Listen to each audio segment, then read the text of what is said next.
And if you've ever thought about building your own website, this segment is for you today. Joining us for Tech Tuesday is Timmy Moore. Nice to see you, Timmy. Nice to see you. All right, let's go ahead and get started. We have a lot of information. Let's start with domains. So, building your own website, pretty easy to do, really. It is pretty easy to do.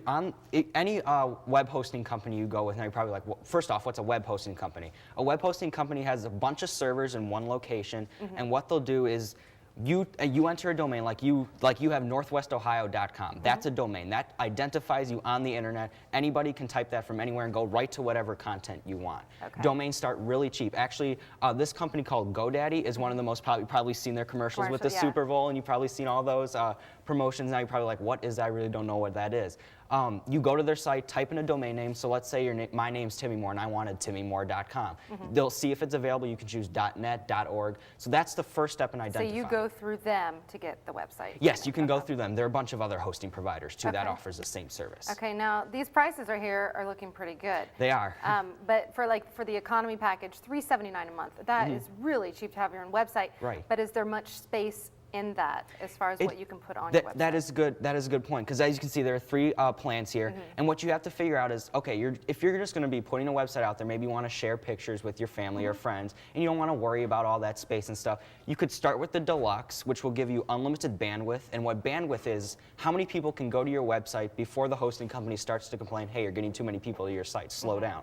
So you have unlimited bandwidth, don't have to worry about how many people are on your site, don't have to worry about how many people go to the site. You also have unlimited disk space, which means you can upload hundreds of thousands of photos. Don't worry about any space being lost.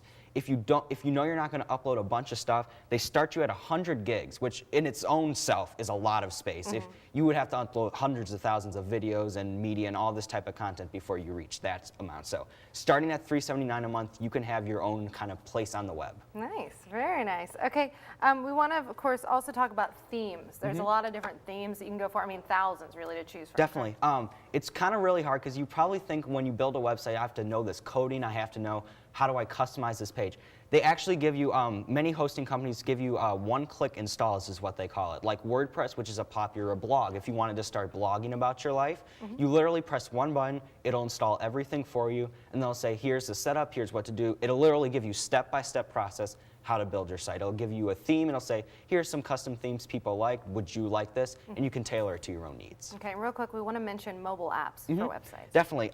There is a bunch of apps, like for GoDaddy, they have a GoDaddy app, but there's this thing called cPanel. And what cPanel does is it's kind of like, it allows you to customize your content in kind of a different way. You don't get a control panel, but you get a bunch of options saying, here's some domains. Like if you wanted to do pictures.timmymore.com. That's called a subdomain. That just kind of helps you identify. But there are definitely a bunch of different options. You can update email accounts, and that's the other thing too. Hosting companies give you an email account. Okay. So it's kind of like an all-in-one bundle. Absolutely. Now, of course, Timmy, if people are thinking about starting a website, they might have some questions. How can they get a hold of you? I do have a Twitter, Timothy M. Jr. If they would like to tweet me with any questions, I'd be happy to help with your hosting package. All right, Timmy, we certainly appreciate it. A lot of great information. Definitely. Appreciate it, Timmy.